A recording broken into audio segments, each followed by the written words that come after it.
कल से PSL start है और हारिस रऊफ फैन के लिए बहुत ही बुरी खबर आई है। दोस्तों, हारिस रऊफ जो पाकिस्तान क्रिकेट टीम का एक one of the best bowler माना जाता है, जो 150 का पेस मारते हैं पाकिस्तान के लोगों के लिए, उनको जो है पीसीबी ने वो सेंट्रल कॉन्ट्रैक्ट जो है ना टर्मिनेट कर दिया उसका। अब आप बताइए, कल से पीएसएल है और एक दिन पहले आपको इस तरह की खबर मिलती है तो फिर प्लेयर के मेंटल इफेक्ट पे क्या असर पड़ेगा। मतलब वो मेंटली कितना टॉर्चर होगा कि आपने उसका सेंट्रल कॉन्ट्रैक्ट जो है वो कैंसिल कर दिया। और क्यों कैंसिल किया ये मैं आपको बताता हूँ। एज अ इंडियन जर्नलिस्ट मैं आपसे शेयर करूंगा कि देखो, यहाँ पे हारिस रऊफ जो है उनका, आपको पता होगा तो बीबीएल जो बिग बैश लीग है वो फ्रेंचाइज में खेलते हैं, और फ्रेंचाइज का नाम मुझे याद नहीं आ रहा अभी। उसमें वो खेलते हैं, जिसको लेके जो है वो बीबीएल खेलने जाने वाले थे। दिसंबर की बात है ये, पिछले साल की। और बीबीएल खेलने के लिए उसने पाकिस्तान का जो टूर था ऑस्ट्रेलिया का, जिसमें Pakistan cricket team test matches खेलने वाली थी ऑस्ट्रेलिया के अगेंस्ट, वहां उनको जाना था तो उसने मना कर दिया सिंपली। अब देखो, एज ए इंडियन मैं अपना ओपिनियन भी दूंगा कि यहाँ पे पीसीबी जो है वो गलत कर रहा है, क्योंकि जब आपने अपने प्लेयरों को ओवरसीज लीग खेलने के लिए परमिशन दे रखी है और हारिस रऊफ ने उस चीज़ पे अपना यहाँ पे सहमति जमाया कि ठीक है मुझे लीग खेलने हैं, मुझे नेशनल मैचेस नहीं खेलने हैं, तो फिर उसमें पीसीबी जो है वो सेंट्रल कॉन्ट्रैक्ट कैंसिल करके यहाँ पे किसी खिलाड़ियों को, जो खिलाड़ी है उसका मेंटल इफेक्ट पे यहाँ पे आप कह सकते हो टॉर्चर कर रहे हैं।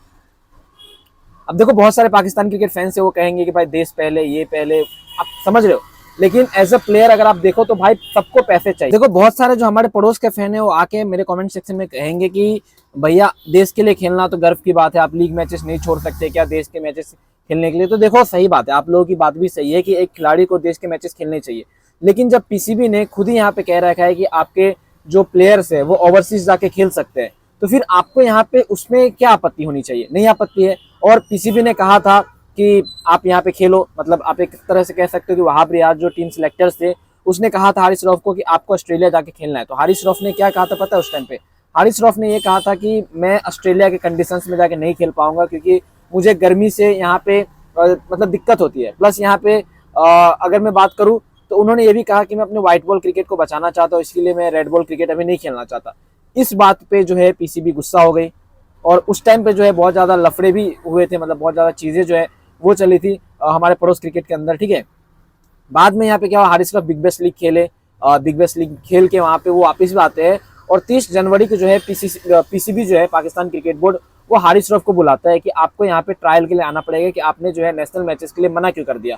तो फिर यहाँ पे हारिस रऊफ जाते हैं, जिसके बाद यहाँ पे ये चीज़ें निकल के आती है कि हारिस रऊफ का जो रीजन था वो वैलिड नहीं था और हारिस रऊफ को 30 जून तक जो है कोई भी ओवरसीज लीग मैचेस खेलने के लिए ना यहाँ पे पाबंदी लगा दी गई। मतलब वो अब 30 जून तक कोई भी ओवरसीज मैचेस नहीं खेल सकते। तो आप कह सकते हो कि ये एक तरह की भाई जाती है किसी प्लेयर के साथ कि भाई आपके प्लेयर को यहाँ पे ओवरसीज खेलने की परमिशन पहले आप देते हो और बाद में फिर आप ही जो हो प्लेयर के ऊपर चिल्लाते हो कि भाई तुम क्यों जा रहे हो ओवरसीज लीग खेलने, तुम यहाँ पे अपनी टीम के साथ तरफ से खेलो। तो मतलब अगर आपको अपनी टीम की तरफ से खिलवाना ही है तो फिर आप यहाँ पे उसको परमिशन ही क्यों देते हो? मतलब भाई यहाँ पे तो वही बात है, चिट भी पट मेरा भी पट, मतलब समझ रहे हो, ये भी मेरा वो भी मेरा, हर चीज मतलब वो पीसीबी का। तो अब इसमें प्लेयर करे तो क्या। लेकिन अब पीएसएल यहाँ पे स्टार्ट है 17 फरवरी से, जिसको लेके हारिस रऊफ जो है वो मेंटली यहाँ पे इफेक्ट हुआ होगा उसका। यहाँ पे मैं अपने पड़ोस क्रिकेट बोर्ड के बारे में कहना चाहता हूँ कि जो डबल स्टैंडर्ड वाली चीजें की जाती है प्लेयर को लेके वो बंद कर देना चाहिए, या तो फिर आप अपने प्लेयर को यहाँ पे लीग मैचेस खेलने के लिए मना कर दो, या फिर अगर खेलते हो तो इस तरह की चीजें मत करो। अब देखो, आप लोग सोचोगे कि मेरा इसमें क्या है, मेरा कुछ यहाँ पे नहीं है, लेकिन एज अ इंडियन मैं अपना पॉइंट ऑफ व्यू रख रहा हूँ, क्योंकि भाई हमारे पड़ोस से भी बहुत सारे कंटेंट क्रिएटर हैं जो हमारे प्लेयर के ऊपर जो है ना वो पॉइंट ऑफ व्यू रखते हैं। तो वही चीज़ है। बाकी अपना अपना कमेंट आप कमेंट बॉक्स में लिख दे, और अच्छा बुरा या जो भी कमेंट है आप कमेंट कर सकते हो, अपना ओपिनियन लिख सकते हो, मैं जरूर रिप्लाई करूंगा। और वीडियो को शेयर कर, चैनल को सब्सक्राइब करके फेसबुक पे फॉलो कर सकते हो।